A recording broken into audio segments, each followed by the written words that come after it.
Okay. Need a wallet. There we go. That was what? 3 months longer than expected? Okay. Hell, you're fucking dead. I was resurrected by these mask-wearing assholes, and now I'm here. Alright, cheers for the info. We'll do an investigation into your situation. If you've got any further questions, give you a buzz. Alright. Cheers, mate. Have a good one. Hey guys, as Rooks here, welcome to Rooks Views. And today, I plan on doing something a little bit different. You see, I know a lot of people hate the Big Bang Theory for some justifiable reasons, and some others are just stupid. But where I don't hear division in at all is the ending of Big Bang Theory. And I've always thought that the ending doesn't work. Let me explain. A lot of people hate this show just because of it does stereotypes. As we've established before, anything can be made into a joke and people need to stop being pussies. And I know a lot of people are going to disagree with the way I think about Sheldon. Sheldon is one of the most selfish characters in the entire show, and I know that he has autism, and it's very much implied throughout the entire show, but it's not an excuse for some of the behavior that Sheldon has portrayed in this entire show. And I know one friend in particular, one friend that I have is going to call me out, and he hates the way I think about this. And also, that friend in question that I told that to made out that I was a complete idiot for thinking that way about the show. Sheldon gets everything he wants. He gets to keep his friends and his wife, and he gets that Nobel Prize that he's always been talking about, and Sheldon has learned absolutely nothing from any of his actions throughout the entire show. And don't give me that, it's a sitcom bullshit. There are plenty of sitcoms out there that end bad for the main character who has been selfish throughout the entire show. And now you guys are probably wondering, Isaac, what would you have done differently if you hate this ending? Well, for starters, this final shot does not happen. Or at least, not in this particular way. Now, with that, I got to establish why it doesn't happen the same way as it did in the series finale that it aired. The first half stays the same. Everyone is excited to see Sheldon and Amy get their Nobel Prizes. But where things change is on the plane ride to the Nobel Prize ceremony. Where the plane ride changes is that Sheldon's still being his selfish self and still being the classic asshole that he is, only being worried about himself instead of anyone else. Where I'm going to change is when Leonard says, "To hell with you and your Nobel Prize." And I'm actually going to have Leonard stick by his word. And so when Leonard talks to Penny about what happened and what Sheldon said, Penny decides that she's done too and agrees to go back to LA with Leonard. So with Penny and Leonard heading back to LA, what about Raj, Bernadette, and Howard?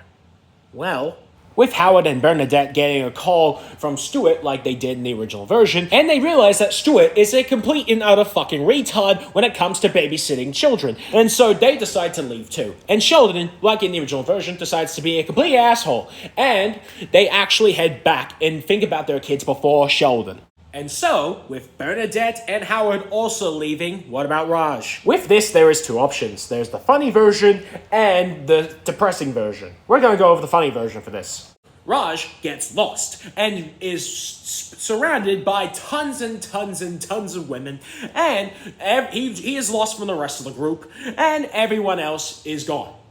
What about Amy? Now, I will admit, Amy was the most difficult to change considering that she loves Sheldon, and she's the one getting a Nobel Prize as well as Sheldon. But I have a very simple solution. She still attends the ceremony and gives a speech about how much of an honor it is for her to get a Nobel Prize. This is where the biggest change happens. She looks over to see none of her friends are there because of Sheldon. And so Sheldon continues to do the speech, and he also realizes that none of the friends are there as well. But after the ceremony, she leaves Sheldon. After the ceremony, Amy sits Sheldon down and tells him, "I know you're not trying to be the way you are, and I know you're never going to change, and I can't take it anymore. I'm getting a divorce." With the final shot of the entire show being Sheldon eating takeaway in his apartment alone as it cuts to black. Now, I know a lot of you are going to disagree with me on this, and I would love to hear you guys' perspective in the comment section below. Just don't be a dick. Anyway, that's it for Rooks Views. Thank you for watching, and I'll see you guys later. Take care. Now, I would like to clarify before this video ends that I know people with autism genuinely don't know social cues, and they don't know how to interact with other people. I understand this. Hell, I have autism. I know that this happens a lot. But most people don't care about that sort of thing. And they don't really see it like that. And like they just expect people with autism to fall in line. And I know this firsthand because I've experienced this directly. Now I know what y'all are going to say. Isaac, people would put up with it from their autistic friend if they're a really good friend. Sheldon is not a good friend. He's only done, let's say, 5 things that a good friend does. Everything else has been about him and him only. And most people aren't willing to put up with it. Even for the good stuff that they bring into the table, people aren't going to put up with someone like Sheldon, genuinely. So, I just want to put that out there before any of you shank me. Anyway, that's it for the review. Bye. Alright, so we're just gonna hack. Nah, fuck that. Let's go old school with this bullshit. Everyone, I'm about to be taken against my will. I need the world to know my company was taken by Chad McLean. Okay, it was given to his son, Chris Homer. Get the fuck on the ground, you motherfucker! Get on the ground, I'll shoot you! If only Chad didn't want your anorexic ass alive. Alright, boys, Cody, you didn't need to do all that. shut up, Jordan! Alright, listen here, I ain't the fucking lucky. Who did Chad McLean put in charge of this mission again?